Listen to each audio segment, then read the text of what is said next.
औज़ुबिल्लाहिमिनश्शैतानिर्रजीम बिस्मिल्लाहिर्रहमानिर्रहीम। मौजूद नाजरीन, नवाए शरर SDD पेज और ओके न्यूज़ TV से मैं हूँ आपका मेज़बान राना साहिद इकबाल। हम सरगोदा के मसाइल, सरगोदा की सियासत, मुल्की सियासत और मुख्तलिफ इशूज़ पर अपना प्रोग्राम पेश कर रहे हैं। अगर आपके इर्द गिर्द कोई मसाइल हैं और आप उनकी निशानदेही करना चाहते हैं तो आप मेरा व्हाट्सअप नंबर 0321600749 नोट फरमा लें और आप अपनी शिकायत और वीडियोस हमें व्हाट्सअप करें। इंशाअल्लाह हम आपके मसाइल हुकाम बाला तक पहुंचाएंगे। नाजरीन, इससे पहले कि मैं अपना प्रोग्राम पेश करूं, मेरी आपसे गुजारिश है कि आप यूट्यूब में ओके न्यूज़ TV को सब्सक्राइब करें, लाइक करें, शेयर करें और हमारे पेज पर नवाए शरर SDD पेज को फॉलो करें।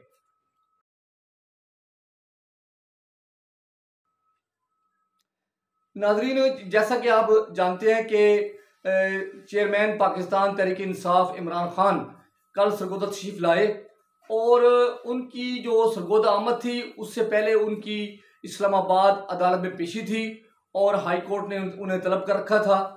और उन्होंने अदालत से जब वो बाहर निकले हैं तो उन्होंने जो मीडिया से गुफ्तगू की उसके अंदर वो ओवर कॉन्फिडेंट नजर आए, बहुत खुश नजर आए, बहुत मुतमईन नजर आए।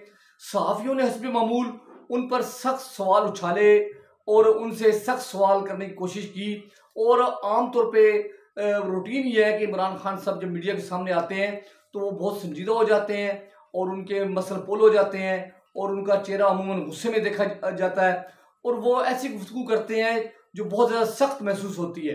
लेकिन हमने कल देखा कि जब मीडिया ने उनसे हीरो के बारे में सवाल किया तो खान साहब ये फरमाए कि आपकी अहलिया पर इल्जाम लगा कि उसने मलिक रियाज से हीरो का हार लिया उसने हीरो का हार हीरे बड़े सस्ते होते हैं, कोई महंगी चीज की बात करो।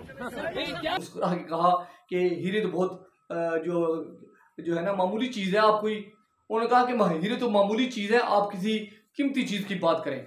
इसी तरह उन्होंने जो भी सवाल था उसके बारे में बहुत लाइट मूड में जवाब दिया और उन्होंने वहां पे ये भी कहा कि मैंने जो आज ऐलान करना है मैं वो सरगोदा जाके करूंगा।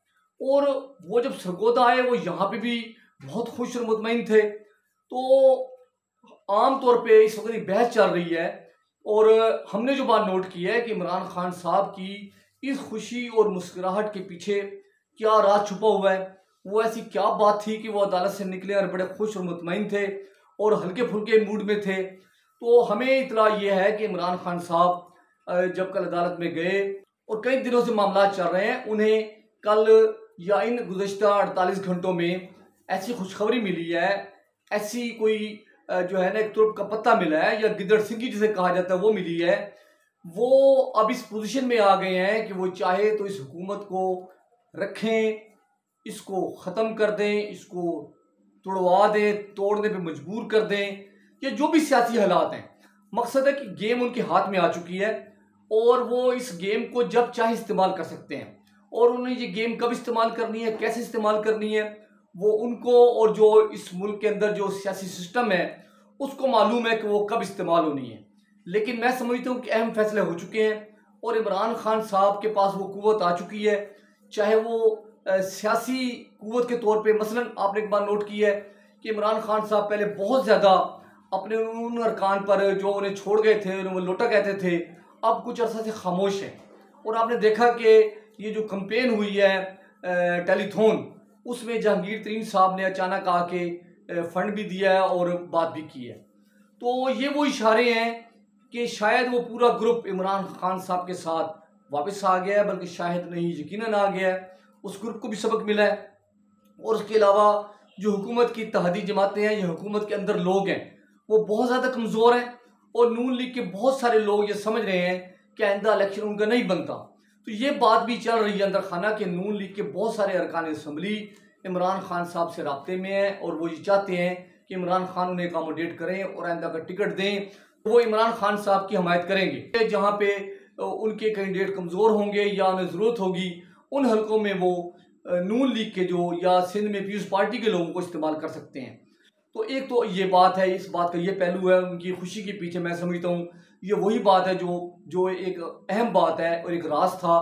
और फिर उन्होंने कल भी अदारों को बज़ाहिर ललकारा है, लेकिन मैं समझता हूँ ललकारा नहीं, उन अदारों को छेड़ा है, अपनी बात याद करवाई है और उन्हें ये बात करते रहना है, वो खामोश नहीं होंगे। और वो जब तक ये प्रेशर नहीं डालेंगे, वो कुव्वतें जो फैसला कर सकती हैं, ये फैसला करती हैं, वो कुव्वतें उन पर प्रेशर रहेगा और बढ़ेगा और बढ़ेगा, तो कल को ये माहौल पैदा होगा कि जी इमरान खान का चूंकि प्रेशर था इसलिए ये फैसला हुआ है। तो ये बातें सारी आपस में लिंक करती हैं। दूसरा एक बहस ये चल रही है कि सरगोदा का जलसा कामयाब था या नाकाम था। मैं समझता हूं कि सरगोदा का जलसा सरगोदा की सियासी तारीख में कामयाब तरीन जलसा था। सबसे पहले तो स्पोर्ट्स स्टेडियम जैसे बड़े वसी और रीज ग्राउंड के अंदर जलसे का इनकाद करना एक चैलेंज होता है। इमरान खान साहब हर दफा ये चैलेंज कबूल करते हैं। इससे पहले बाकी जमातें आई हैं, वो कंपनी बाग के कॉर्नर से बाहर नहीं आती। इमरान खान साहब ने चैलेंज कबूल किया और फिर उन्होंने कल वोकला कन्वेंशन किया। उसमें 2,500-3 हज़ार लोग शामिल थे, वोकला थे और भी मुख्तलिफ जो तबकात के लोग थे। तो आपने देखा कि वहां पे भी एक बड़ी गैदरिंग थी। एक टाइम में 2 गैदरिंग करना, 2 जलसे करना, ये भी एक चैलेंज होता है। वरना अमूमन लीडर कहता है कि यार अगर मैंने पहले जलसा कर लिया तो मेरे अगले जलसे का जोर टूट जाएगा। लेकिन इमरान खान साहब ने इस बात को चैलेंज समझ के पहले जलसा किया। फिर उन्होंने वोकला कन्वेंशन में जो डिबेट छेड़ी है कि अब मैं हर डिवीजन में सूबे बना दूं, और ये एक वो बात है कि जिसका उनका मकसद ये है कि मुझे आप 2/3 अक्सरियत दें। क्योंकि इससे पहले जनूबी पंजाब का हशर देख लें कि जिस तरह वो जनूबी पंजाब की बातें पीपल्स पार्टी दौर में हुई और बाद में इमरान खान साहब के दौर में भी हुई, लेकिन वो जनूबी पंजाब का सूबा अब तक वहीं पे खड़ा हुआ है जहां पे था। कुछ छोटा मोटा वर्क हुआ है, ऐलानात हुए हैं एग्जेक्टिव की सतह पे, लेकिन या इकदाम हुए हैं, लेकिन अमली तौर पे सूबा बनने के आर्डर नहीं हुए, ना असम्बली ने उसको पास किया है। मैं समझता हूं कि अब बाज़ाब्ता तौर पे अगर इमरान खान को मिलती है ये पावर कि वो 2/3 मेजॉरिटी लेंगे, 2/3 लेंगे, तो ये सूबे बनने की बात हो सकती है। हर डिवीजन में नहीं तो कुछ ना कुछ लोगों को या कुछ ना कुछ इलाकों को तकसीम करके ये हो सकता है काम। लेकिन पंजाब में तो शायद ये काम आसानी से हो जाए, और सिंध में या केपी में और बलूचिस्तान में इसकी क्या पोजीशन बनेगी, ये डिबेट है, एक सवाल है। और गिलगित बल्तिस्तान भी एक सूबा है, वहां पे भी क्या होना है बातें हैं। तो बहरहाल ये एक लंबी बात है, लंबी बहस है, और उसके ऊपर डिबेट शुरू हो चुकी है। मुख्तलिफ अखबारात, सियासी लोग बात कर रहे हैं और मुख्तलिफ अंदाज से कर रहे हैं। और मैं समझता हूँ कि पाकिस्तान की जो मसाइल हैं, सियासी हैं, समाजी हैं, ये मुआशी हैं, उनका हल ये सूबों के क़याम में मुज़मिर है। सूबे बनने चाहिए। बहुत पहले सरगोदा की सतह पर भी और मुल्तान की सतह पर भी और बाकी डिवीजन्स की सतह पर भी ये बातें हो चुकी हैं, या सियासतदान या सहाफ़ी लोग ये बातें करते हैं कि जी सूबे बनने चाहिए। लेकिन मैं समझता हूँ कि अगर हम इस बात को गौर से देखें कि बाकी दुनिया में क्या हुआ है, तो हमें उस दुनिया से सबक सीख के आगे चलना चाहिए। तो वहाँ पे ये काम होने के बाद वहाँ पे तरक्की का अमल तेज़ हुआ है, और यहाँ पे भी वही काम हो सकता है। तो मैं समझता हूँ कि ये तमाम वो बातें हैं। लेकिन एक अहम बात है कि सरगोदा में पहली बार हमने देखा है कि जो तहरीक इंसाफ की क़यादत थी वो बड़ी मुत्तहिद नज़र आई, बहुत जुड़ी हुई नज़र आई। उन्होंने मुश्किल हालात के बावजूद कंपेन की। उसमें हमने कल भी जिक्र किया था कि चौधरी मुमताज़ अख्तर कालू साहब, डॉक्टर नादिया अजीज़ साहबा, अंसर मजीद खान साहब, चौधरी इकबाल साहब, इसी तरह अंसर इकबाल हरल साहब ज़िली सदर, और इसी तरह जो हमारे गुलाम असगर लाड़ी साहब, और हमारे जो हैं गियास मेला साहब MNA के साहबजादे हैं, नौजवान हैं। इस तरह जो हसन इनाम प्राचा साहब, यानी कि पूरे ज़िले से जो क़यादत थी वो सुहेल गुज्जर साहब ने भरवाल से बहुत बड़ा जुलूस निकाला, और सर सिला वाली से भट्टी साहिबान और बुशरा सिकंदर भट्टी साहबा, उन्होंने ख़वातीन भी बहुत ज़्यादा मुतहरक थी। चौधरी मुमताज़ कालू साहब की अहलिया बहुत मुतहरक थी। तो इस तरह ख़वातीन भी बहुत मुतहरक थी, नौजवान मुतहरक थे। 18 साल के बच्चों ने जलसों में बाकायदा शिरकत की, उससे छोटी उम्र के बच्चे भी शामिल थे, और बूढ़े लोग बहुत शामिल हुए। और इस तरह ये मैं समझता हूँ कि एक हमारी कम्युनिटी है, मुआशरा है, वो सारे के सारा इन्वॉल्व है। वो चाहता है कि पाकिस्तान में जमहूरी इस्तेहकाम आए। अब पाकिस्तान के हम जमहूरी इस्तेहकाम की बात कर रहे हैं, सियासी इस्तेहकाम की बात कर रहे हैं।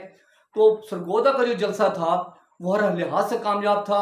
एक तो टाइम पे शुरू हुआ, हालांकि इस्लामाबाद से खान साहब आए अदालत से पीछे भुगत के, और यहाँ पे टाइम से शुरू हुआ, और यूथ विंग ने और दीगर तंजीमों ने बहुत ज़बरदस्त काम किया और इमरान खान के जलसा को कामयाब बनाया।